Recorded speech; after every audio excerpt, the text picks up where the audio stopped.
Hello, everyone, and welcome to the next generation of tech leadership presented by the Boston Globe. My name is Kate Brummy, and I'm the CEO of Mass Challenge, and I have the huge privilege of welcoming you to today's conversation about the evolving makeup of tech leadership in entrepreneurship and venture. Mass Challenge is a global nonprofit organization, but headquartered here in Boston with the mission to support bold entrepreneurs disrupting the status quo. We've been at this work for 15 years and are proud to partner with many of the panelists that you'll see today. Look, we're really passionate about the role of technology startups and venture, and we're also really passionate that there's so much more opportunity for the industry's own evolution, which includes new leaders solving new, more diverse problems. And so this is why I was honored and excited to open today's conversation, where we'll explore just that, the changing landscape of technology, specifically DE&I and ventures, great innovation itself. So with that, I'm delighted to welcome Shirley Leung from the Boston Globe, who will lead this discussion with our panelists. Shirley, over to you. Thank you, Kate, and thank you for doing our welcome and kicking off Globe Tech Week. I'm very excited to be here today to welcome everybody to Globe Tech Week, because our third year doing this. So I write a business column for the Globe. I've been covering the business community in Boston for about 20 years. And not that long ago, you could count the number of women venture capitalists on one hand. And while we still have a long way to go in Boston, you can see how the tech scene is changing and becoming more diverse, with more women and people of color starting their own companies and becoming investors and venture capitalists. So what will the next generation of tech leadership look like? And what does that mean for the tech industry in Boston? So here to help us break it down are, and I'll ask our panelists to flip on their cameras. We have Daniel Achapam, who's the general partner of Visible Hands. Hi, Daniel. Thanks for coming. We have Sarah Hodges, who is general partner at Pillar VC. Sarah, do a little wave. And then Lily Lyman, who is general partner at Underscore VC. I'm going to have each panelist briefly introduce themselves. I've prepared a few questions, and we've also received some questions ahead of time from the audience, but you can keep sending in your questions. Please use your Q&A function. The chat function has been turned off. So anyways, we're going to start. Lily, why don't you start with introducing yourself, and then we'll go around. Sure. Thanks, Shirley. Thanks for having us, and thanks to the Boston Globe for putting on this great event. I'm Lily Lyman. I'm managing partner at Underscore VC. We're an early stage venture firm based here in Boston. We invest primarily at the pre-seed and seed stages in the world of B2B software. And we're particularly bullish on Boston. Over half of our capital's here. Over a third of our capital comes out of the academic ecosystem here. And we invest with what we call a community-driven model to venture. So very excited to be here. Thanks for having us. Sarah, go ahead. Great. It's so nice to be here, and nice to be here with good friends and Lily and Daniel. I am Sarah Hodges. I'm a GP at Pillar VC. We're a seed stage venture capital firm based here in Boston. And our firm was co-founded by 41 CEOs of big companies here in town. So Wayfair, DraftKings, TripAdvisors. We too are bullish on Boston. About 70% of our companies are here, and about 50% of our companies are university spinouts from MIT and Harvard and other institutions, in founders who are just getting started in biotech and deep tech. Awesome. Well, it's so good to be here. And Shirley, thank you so much for coordinating. And it's great to see likewise friends, Lily and Sarah, and Boston Globe. Thank you. So I'm Daniel Achapam. I'm one of the general partners and co-founders at Visible Hands. We are an early stage pre-seed fund. We're primarily focused on identifying and investing in talented, diverse founders who are building venture scalable technology businesses, and with a primary focus in B2B SaaS, fintech, health tech, and just super excited to have this conversation about Boston as well. Even though I was born in Ghana, I grew up in New York. Boston has been home to me for almost 15 years, and so we built the firm here, and it's been exciting to be building and scaling. So thank you, all of you, for being here. I'm going to have start us off with the first question. So I remember the days when male venture capitalists would ask women startup founders during pitch meetings when they might start a family and how that would impact or might impact their companies. And of course, I felt like they never asked the guys these questions, only the women. So I'm just curious how each of you would describe the current generation of tech leadership in Boston and how it compares with when you started your careers either here in Boston or elsewhere. Lily, why don't you start us off? Happy to jump in on this. And I confess, I'm a native New Yorker. I spent over 7 years out in the Bay Area, and then I moved back to Boston in 2017. And I was hesitant because I had an impression that the Boston ecosystem was going to be a whole bunch of old white men in healthcare. And then I arrived, and I was lucky enough to meet Sarah, I think maybe on my first day back, who showed me the way that but I was happy to discover that it's actually a lot more than that. And it was a lot younger than I expected, given all the incredible talent coming through the university ecosystem. It was more diverse than I thought, both in terms of composition of people, but also of industries. Yes, there's a ton of healthcare and biotech, and something that you should be proud as a city to be so strong in. But there was a lot more than I thought. There's a ton of B2B software, commerce, supply chain, logistics, financial services, insurance, which is an area that I spent a lot of time in. So there was much more depth and breadth to it than I was expecting. And the other dynamic I wasn't expecting was the collaboration. I think it is a very collaborative city in many ways. I think, compared to some of the other ecosystems I spent time in, I think we're sort of small and mighty. And I don't know if that was true 20 years ago. My hunch is probably not, but I think increasingly, hopefully, as this next generation of leadership comes up, we recognize the value of working together across a lot of different dimensions. So those were some of my early observations as opposed to expectation. That said, there's still a lot of room for improvement, and I'm sure we'll dive into that. So Sarah, when Lily was coming back to town, what were you telling her about the Boston ecosystem? I think she nailed it. That really, that Boston is a community much more than it is a network, and it's a place where people really want to help each other. And so I'm glad to hear that was your impression, Lily, and still has been. But I think I'd add, I was building in Boston a decade ago, and I think a lot has changed since then. And one of the things that's most exciting to me, I mentioned at the outset of this call that we're spending a lot of time on campus, and I just have never seen so many scientists and faculty members, postdocs, graduate students, even undergrads and faculty who are interested in starting companies rather than staying in academia over time. And so there's a real hunger for people to commercialize the research that they're working on and see what that real world potential is. And I think part of that's like a sweeping change culturally on campus, where there are so many programs now, and the universities themselves are trying to foster this call toward entrepreneurship. But also, it's that people have seen models for success. We have Alec Nielsen, the CEO of Asimov here in town, and Andy Beck, the CEO of PathAI, and Ginkgo's Jason and Reshma, who have all built really big scaling companies. And I think it's inspiring when you see somebody else do it, you think, well, I could do that too. So it's really exciting to see that new wave of founders emerge. Yeah, and I'll add that the Boston ecosystem has been just so incredibly supportive. When we first started Visible Hands, I remember giving Sarah a call, and she spent so much time with us. Lily and the Underscore team have been incredibly supportive. In fact, Devin Nash on Lily's team is on our board. So just the collaboration from the Boston ecosystem has been really, really great.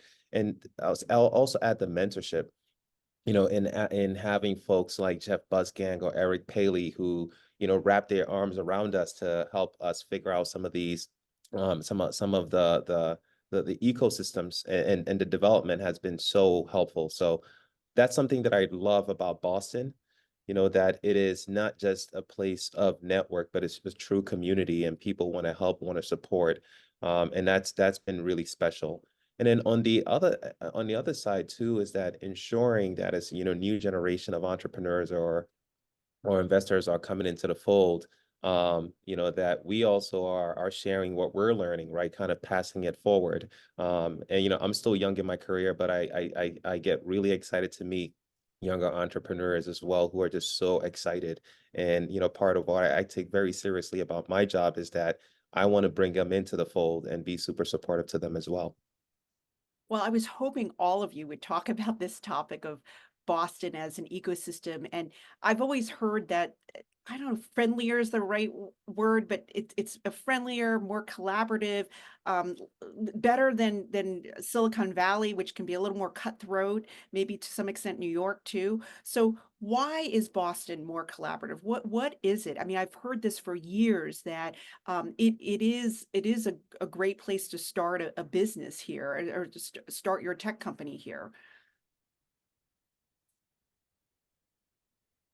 Yeah. Who wants to I'm jump gonna- in? Go Yeah. ahead. Got it last time.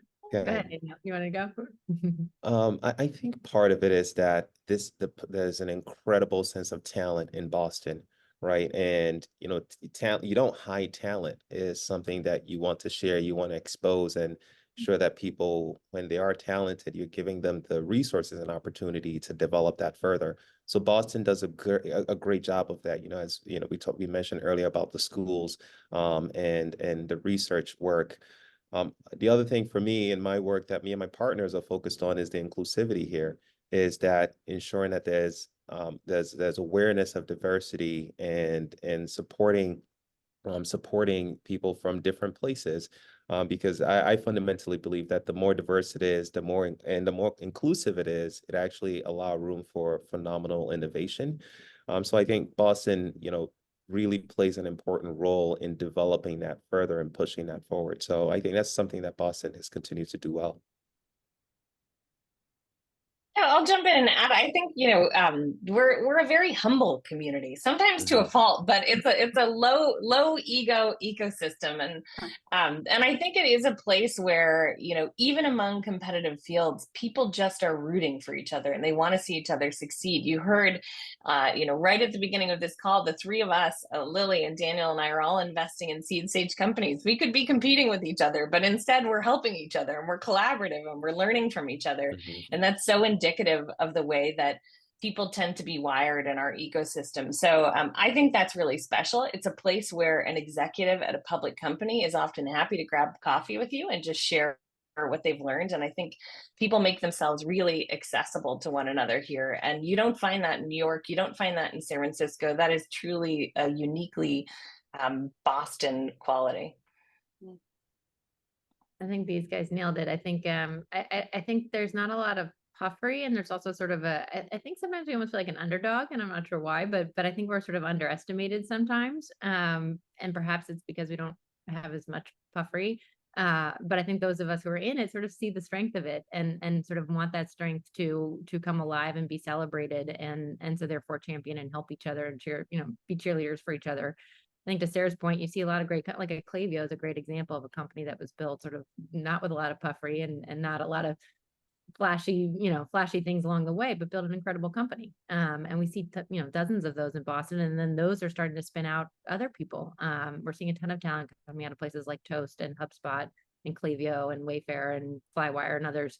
And so I think it's just a different orientation. And as a result, I think it makes people sort of want to band together to demonstrate that Boston is great, not just can be great, but already is. And so it leads to collaboration. So what do you see as the biggest challenge facing the next generation of tech leaders in Boston? I know this is a really, open-ended question, but so feel free to answer it, in different directions, but in different aspects. But what is our biggest challenge?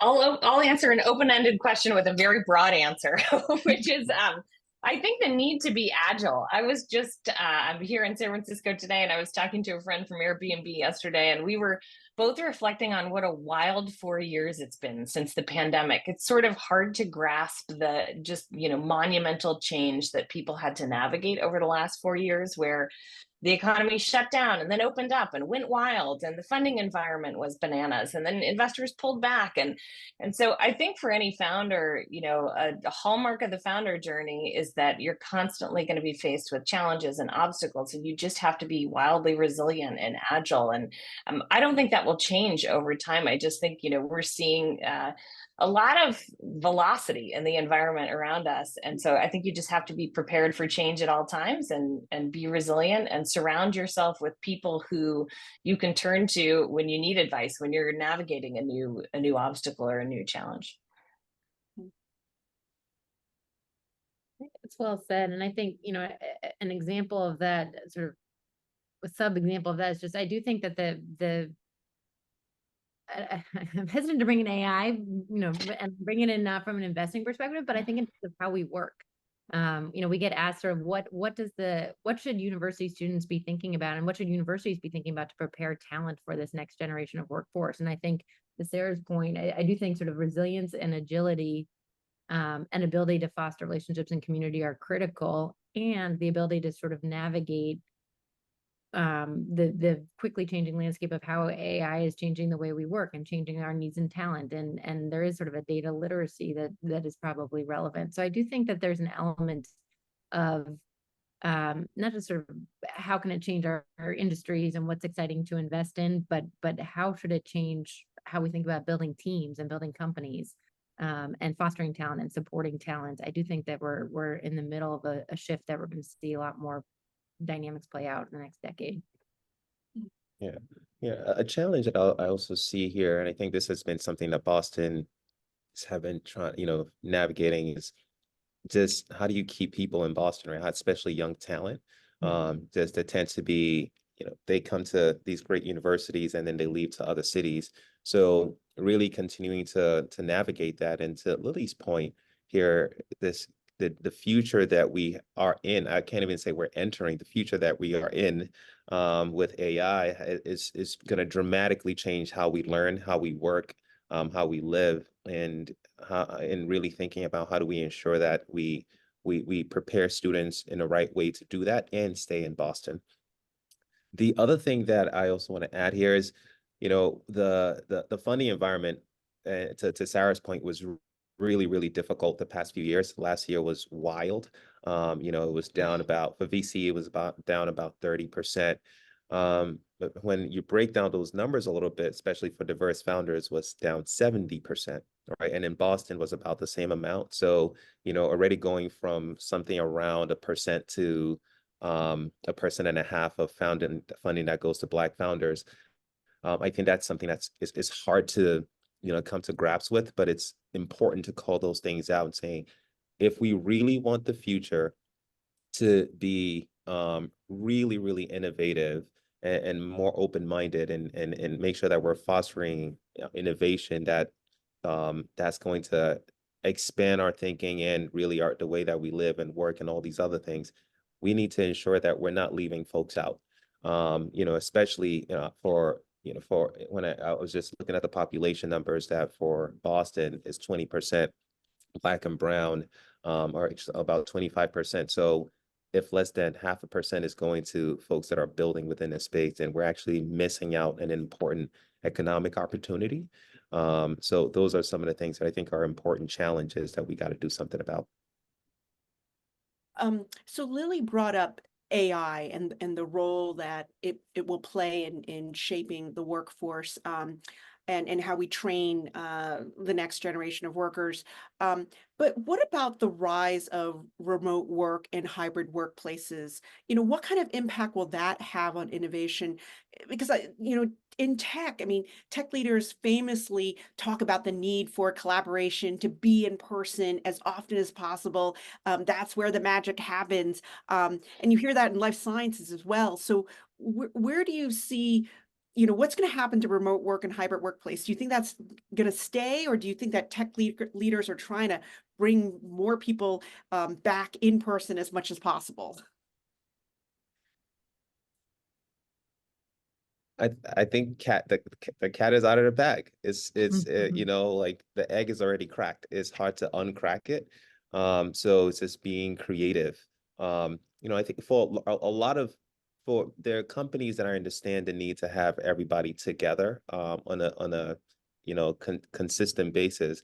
But in a startup environment, I think people are just used to this distributive work, and finding ways to be creative in remote working and bringing people together. But I think it's going to be really hard to bring, especially for early stage startups, to bring everybody together on a 5-day work week. It's just the cat is out of the bag. I think So- that oh, sorry, I should say that that aligns with what we're seeing and what we've observed. Sort of people are the teams I'm seeing be successful in this is sort of identifying the nuance depending on the team and the type of role. And we think about sort of makers versus managers versus leaders, and how does that break down to sales teams versus engineering teams, and what type of work do they need to do, and then what fosters the success in that work. So is it collaboration, or is it sort of space to think and build? And so we're seeing a variety of models. We do have teams who are in office fairly often, sort of 3 days a week or so.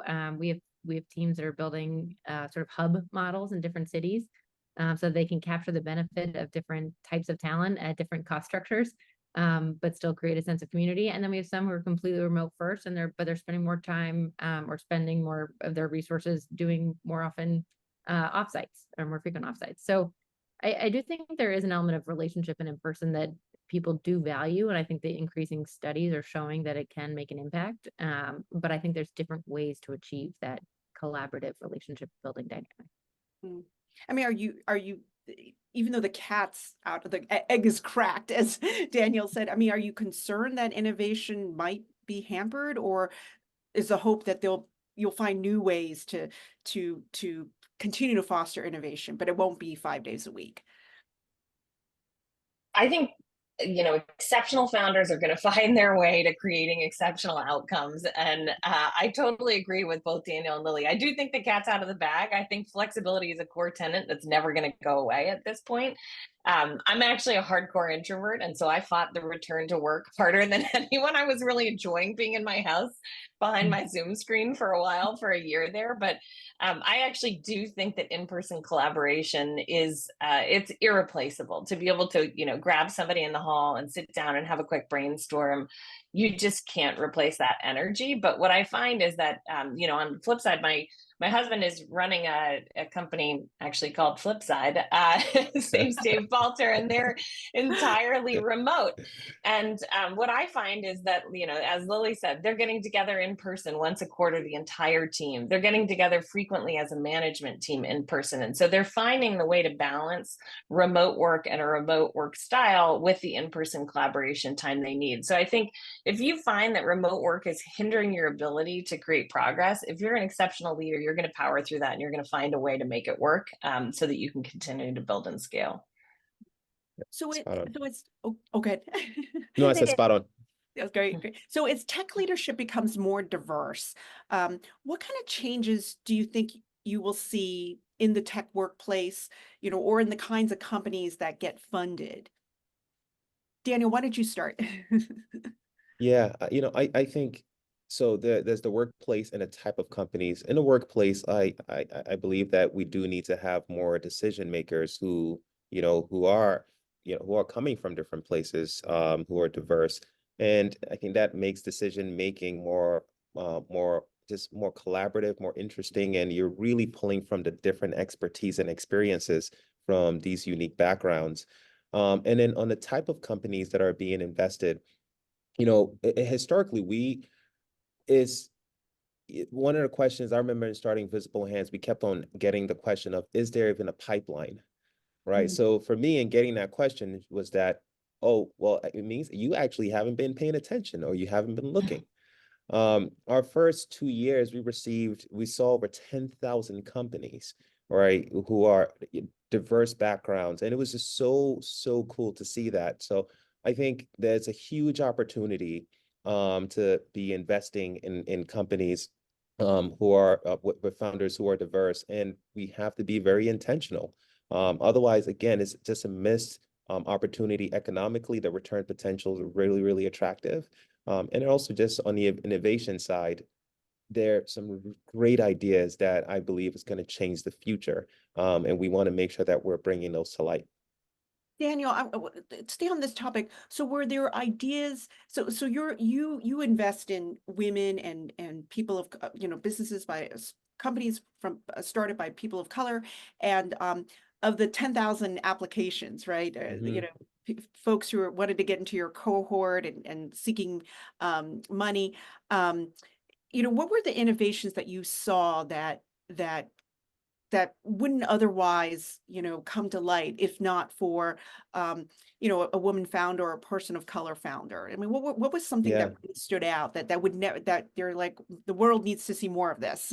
Yeah, so I'll give an example. It's a company that we invested in called Parfait, and this is founded by two sisters, one MIT computer science PhD student and one Wharton MBA, right? And I remember they shared the story of when they first started, getting $30,000 was even difficult, and I was like, that doesn't make sense to me, because in what world, especially being in Boston, with regardless of gender or color, you have an MIT computer science PhD students building a product in computer vision, and they're trying to raise $30,000. I mean, even the school will throw $30,000 at them, right? So they couldn't, you know, they struggled to even get $30,000, and that didn't make sense to us. So we, you know, we were one of the first institutional investors in the business, and the idea of their product is to leverage computer vision to help people purchase customized wigs, and it's not just a fashion product, but it is also for healthcare. You know, people who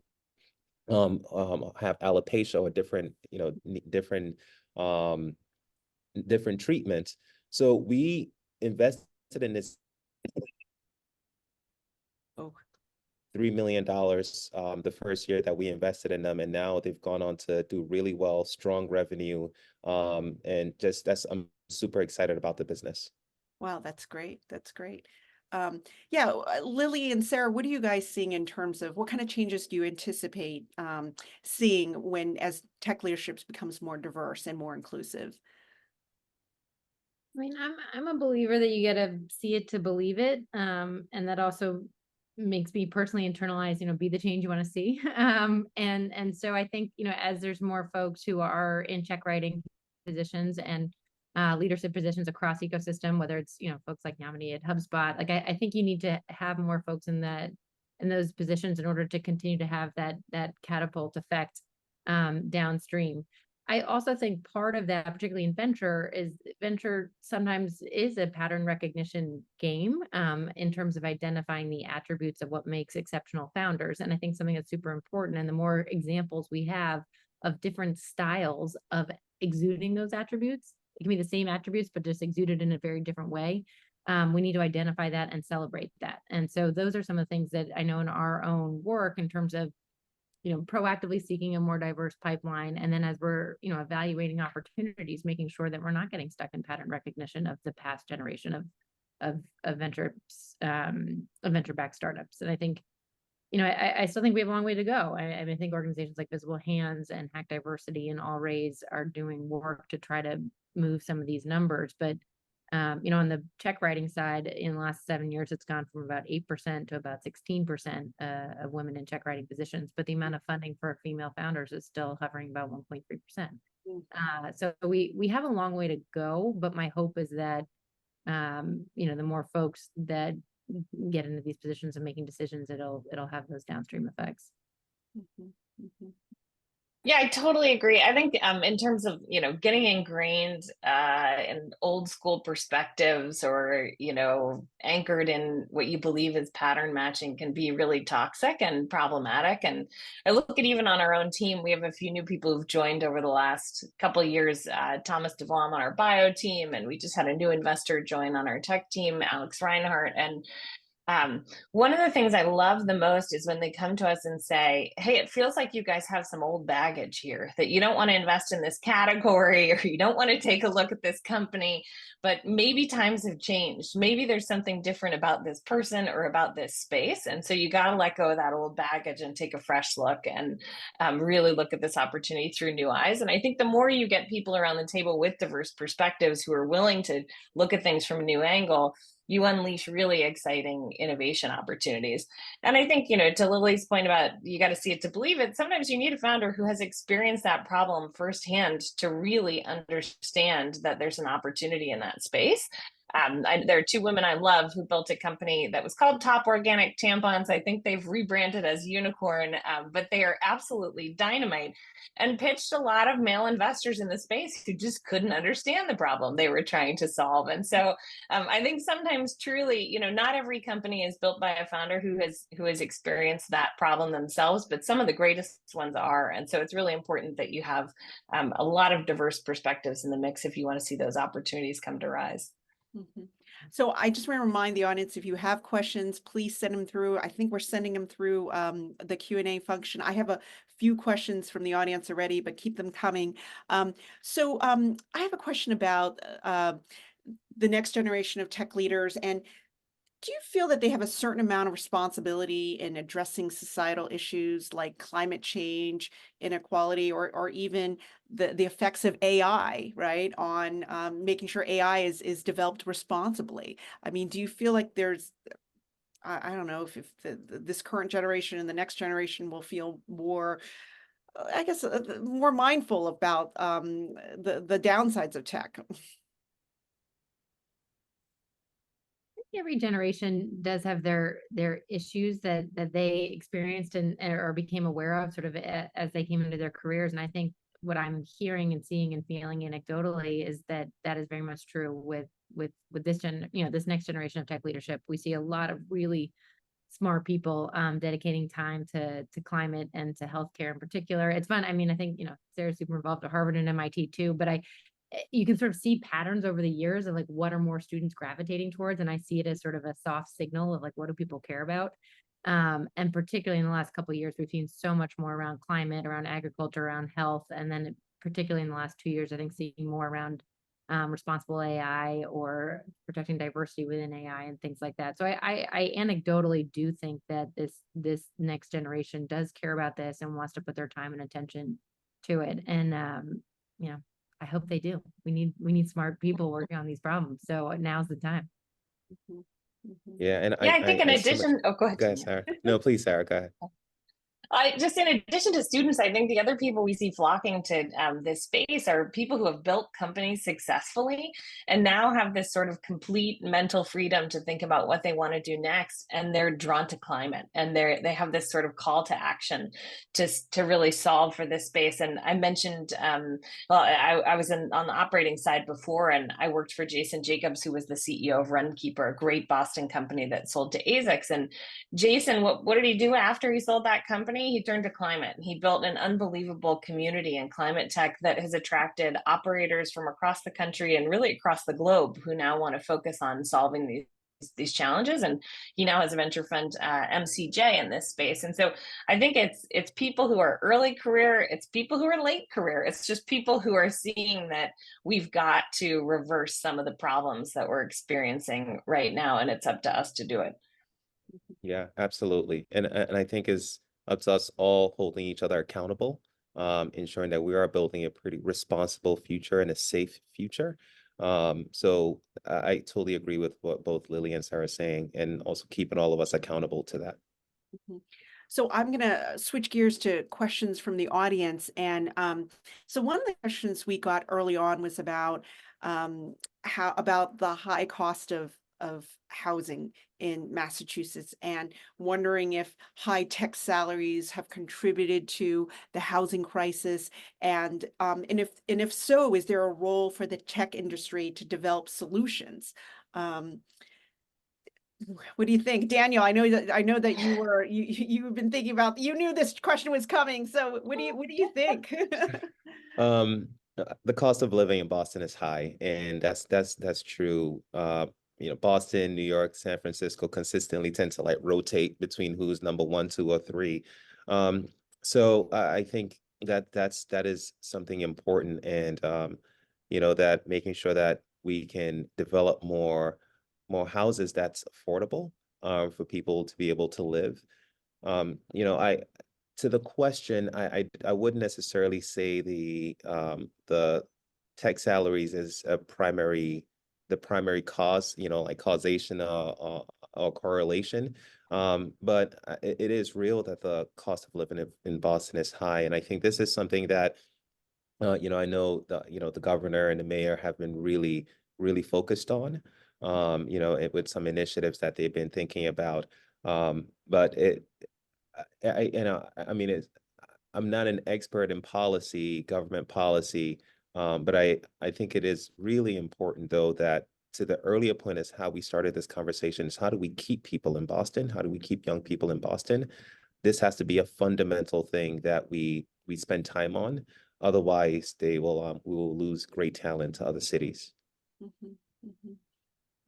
So I'm gonna. I completely agree with Daniel, and I also am no policy expert on this front, but had the good fortune of serving on the Massachusetts Economic Development Planning Council with our Secretary of Economic Development, Yvonne Howe. And she is a dynamite operator who has so much business experience that she's bringing to this new role. And I think what was reassuring to me was this is certainly not a problem that is caused just by rising tech salaries. We have a fundamental mismatch of supply and demand. And like Daniel said, we need more affordable housing that needs to be inside Boston, but also outside Boston, aligned with our key transportation hubs. And I feel like the team has this front and center in their new policy initiative and the economic plan that they've developed because they know that, exactly as Daniel said, we've got to keep the best talent we have here in Boston. And if they don't have somewhere to live, we won't be able to do this. So I think, reassuringly, Secretary Howe and her team are all over this right now. Lily, I'm going to give you a question in the interest of time to get through some of the cues. So I think both Underscore and Pillar work with academia, right, and universities. So this is a question: how are you collaborating with universities? What do you find is the best return on investment? Is it attending career fairs, information sessions, student group meetings, challenges, fellowships? How would you recommend advisors help students engage with entrepreneurship while still in school? It's a great question. I think that there are a variety of ways that we have found to be very fruitful and effective for a couple of different dimensions. I think there's layers that we personally care about in terms of engaging with universities. Obviously, we're looking for exceptional talent who have a unique point of view of what they're building, and we're excited to invest in them and hopefully keep them here in Boston as they grow and build big businesses. But I think there's also sort of a broader mandate to expose people to entrepreneurship and what it is. And there's an educational piece as well. Interestingly, I think if you look at the data, there's actually more companies that have been founded who have raised more money coming out of Harvard and MIT grad programs than Stanford and Berkeley. So I think some people sort of underestimate the scale of great companies that are being built here. In terms of types of engagement, I think there's a variety of things. I think as Daniel mentioned, I think there's some great programs on campuses for getting advice, for getting early funding, that first 20K. Sandbox and Alston Fund and Northeastern has a program as well. I think from an advisor perspective, there's a couple of different programs, things running the iLab and various. Increasingly, most universities here have an entrepreneur that often have a dual mandate of entrepreneurship education and then also startup creation. And I think both of those can be worthwhile. So we have spent a fair amount of time doing a variety of different things, and whether we do workshops around various business building content. We surround folks with community, which is a big piece of our mandate. We partner with the on-campus funds to get that early first 5K check, 30K check, whatever it might be. And I think all of those can be very fruitful ways to engage. And also, there's a fair amount of competitions. Pillar's got their great moonshot competition. There's the MIT 100K happening tonight. And I think those are other ways to get involved in the various sort of hubs and activity on campus. All right, I'm going to try to power through two more questions before we wrap up here. So one question, okay, consider this a lightning round. Okay, I knew this was going to come because you have three people who are VCs. And so someone's writing in saying, we've been trying to call, we've been trying to email, trying to get a meeting with a VC. So I don't know what's going on. So what is your one piece of advice on how to get VC to return your call or know that you exist? Quick lightning round. Sarah, go ahead. Get an intro if you can through someone Not everybody has direct relationships to VCs, but get on LinkedIn, see who who knows that person that you're trying to get in touch with.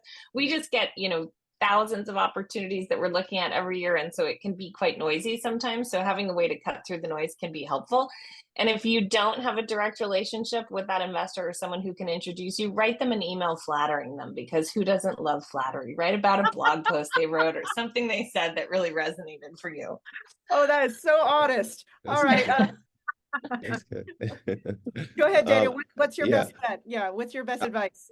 I'll say also put yourself out there. You know, we go to a lot of events and do a lot of things. You know, so meet us there, and we would love to meet you in person. So I'll say I highly recommend put yourself out there and try to go to these events and meet folks. All right, Lily, what do you got? I think one of the attributes we look for in founders is hustle. And so demonstrate that hustle in a variety of ways, whether, as Daniel said, it's showing up at an event and catching attention, even if it's sort of, a 1 minute opportunity that you have, or if it's writing a really thoughtful, well-researched, hopefully flattering email. But we do respond to cold emails if they show hustle. And you've done your Flowers, chocolate. It seems like you should send food, right? No. Was it like a musicgram, whatever? No, okay. Oh, Right. gosh. Let me get through. Let me get through. I know I better not suggest that. Let me get through two more questions. So another question from the audience. It's a little bit off topic, but I'm just curious what you would say. So what is the hottest technology trend you envision becoming dominant in the future? And can the Boston tech scene be part of it? So what's hot now? And can Boston be part of it? Oh, so I got one. When we launched our fund in 2016, nobody was interested in deep tech. It was not in fashion. The world was interested in enterprise SaaS at the time. And I think we've seen a complete and total transformation on that front, where people are starting to realize that we're facing a lot of hard problems as a society right now, and they involve really hard, tough solutions. And nobody has more academic talent and research funding and just, sheer potential than we do on that front. And so I think I'm really excited to see all the work that our universities are doing around, climate tech we talked about, genetic engineering, drones, robotics meets AI. So I think, we have smart people ready to solve hard problems. So this is our era. I love that.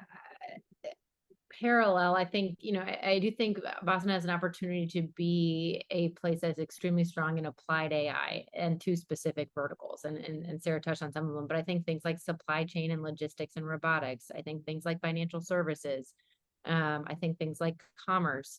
We have a lot of those vertical software companies here, and we have a lot of extremely talented ML and AI talent here. And so I think that combination can be extremely powerful as well.